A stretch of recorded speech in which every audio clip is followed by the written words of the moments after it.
narito ang kasaysayan ni Oliver. May gabing walang umaga. Dito sa ating dulang, maginintuang saysayan.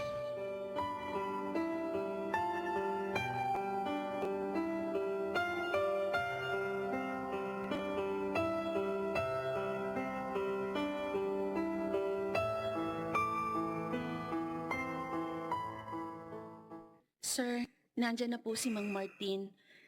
Umuwi po muna kayo para makapagpahinga ng maayos. Kaya ko, Roselia. Halata ko po, pagod na kayo.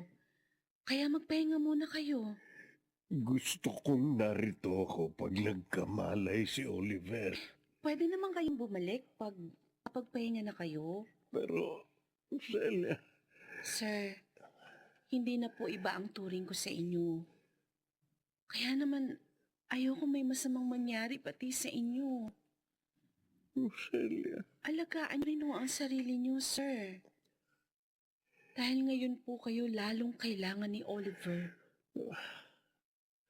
O sige, uuwi muna ako sandali.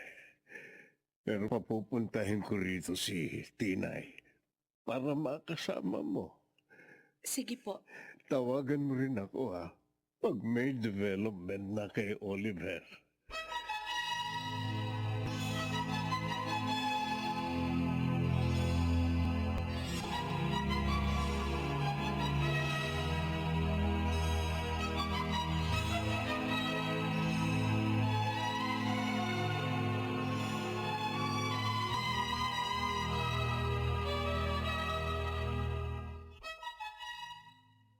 Tapos na ang operasyon kay Oliver. Diyos ko. Sana po ganap niyang maligtasan ang panganib sa buhay niya. Sana loobin niyo pong magkamalay na siya, Diyos ko. Kaya ko pong tanggapin at tiisin na hindi ako mahal ng mahal ko. Pero mas magiging masakit po sa akin kung mawawala siya, Diyos ko. Naaawa rin po ako kay Sir Eleno. Sino na lang ang magiging kabay niya sa kanyang katandaan kung mawawala si Oliver?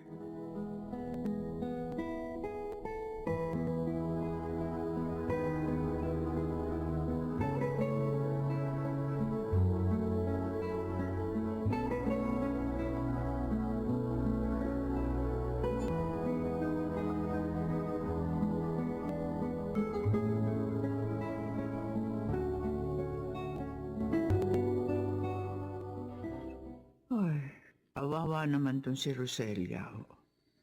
Nakakatulog na rito sa sopa. Roselia. Roselia.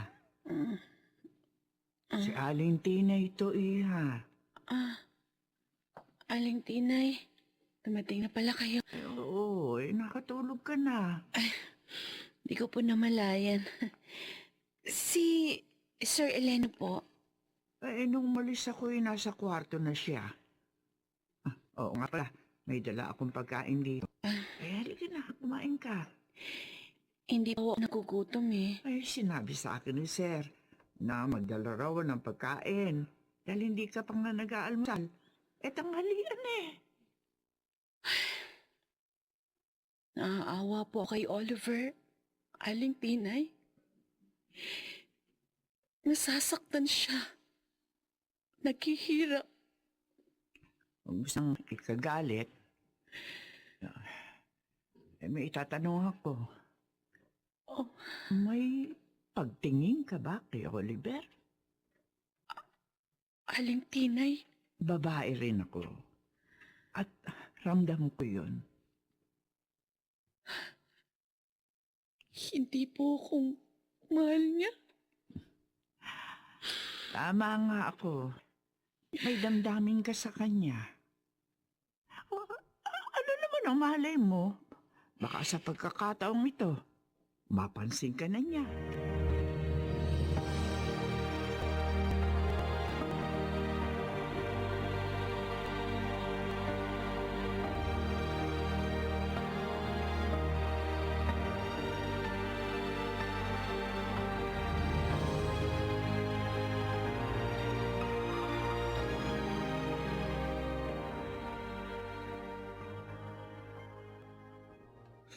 Please naman, Geraldine, huwag kang umalis.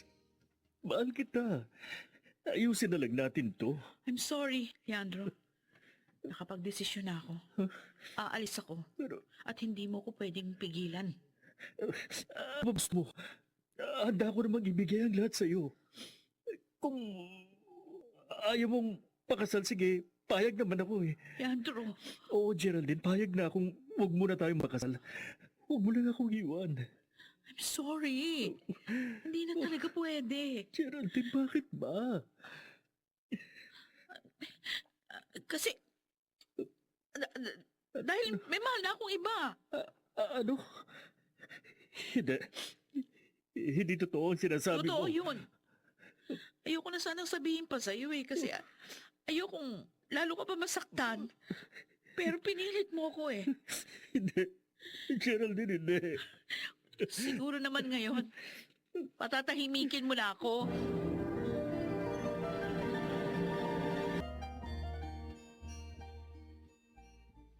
Aling Tinay, buti dumating na kayo. Ay, marami kasing bumibili ng kape sa ibaba. Kaya medyo natagalan ako. Aling Tinay, Bakit ba? May nangyari ba? si Oliver ho. Oh, Tama na siya. Opo. ay naku, salamat naman. Ikatutuwa ito ng labis ni Sir Eleno. Nakatulog na nga ho siya uli eh. Siguro dahil mahina pa siya. Pero ang mahalaga, ligtas na siya.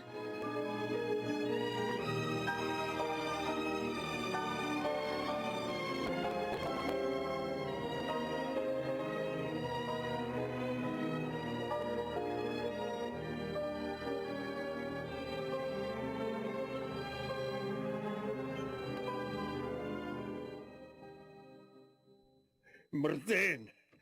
Martin! Sir Eleno, bakit po, sir?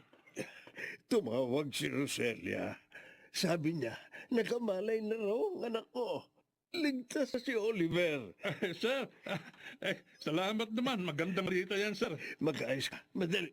Pupunta tayo sa ospital ngayon din. Gusto ko na makita ang aking anak.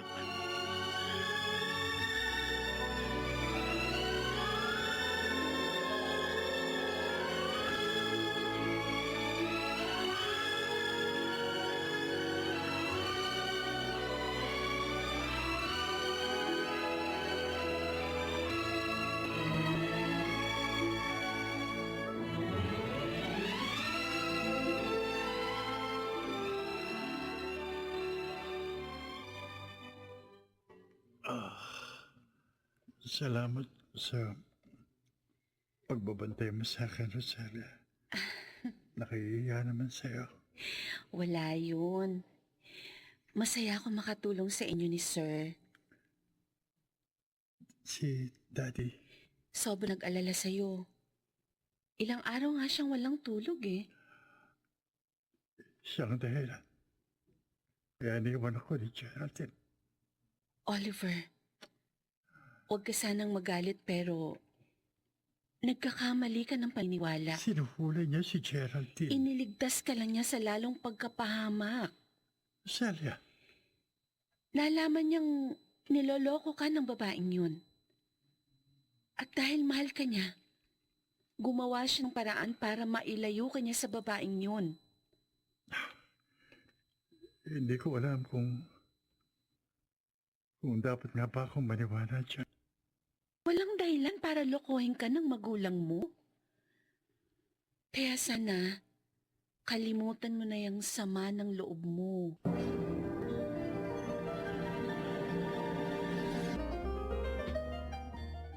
Ilang sandali na aalis na ang eroplanong sasakyan ko.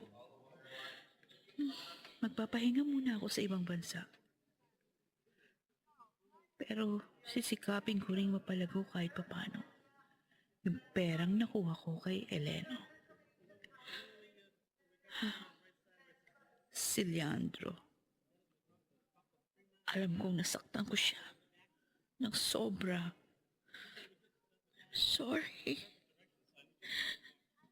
Mahal kita, Leandro. Pero mas importante sa akin na makamit kong katarungan. Kapag tapos na ako sa aking paghihiganti. Sana nandyan ka pa rin para sa akin. Sa amin ng ating anak.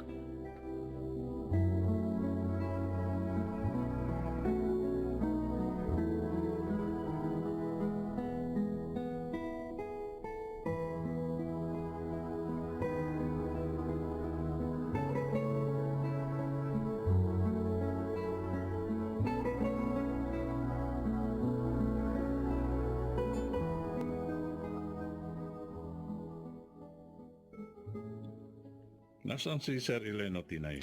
Nasa chapel nitong ospital. Akala ko ba kakausapin niya si Oliver? Oo. Pagkatapos niyang magpunta sa chapel. Ayos lang naman. Dahil pinakakain pa ni Roselia si Oliver. Sana nga magkasundo ng mag-ama. Kawawa naman si Sir Eleno. Stress na stress. Ang sabi ni Roselia, napaliwanagan na niya si Oliver. Kaya naniniwala ako na sa pagkakataong ito, magkakaayos na ang mag-ama. Tinay, tingnan mo. O bakit? May mga nurse na tumatakbo patungong chapel. Ay, oo nga. Bakit kaya?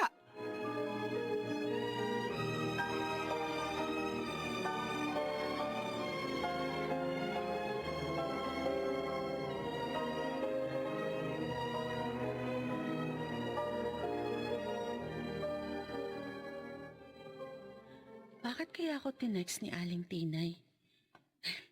Buti na lang tapos ko nang pakainin si Oliver. Roselia! Roselia! Aling Tinay? Roselia! Bakit niyo po ako tinext? Si Sir Eleno! Ho? Si Anong nangyari kay Sir?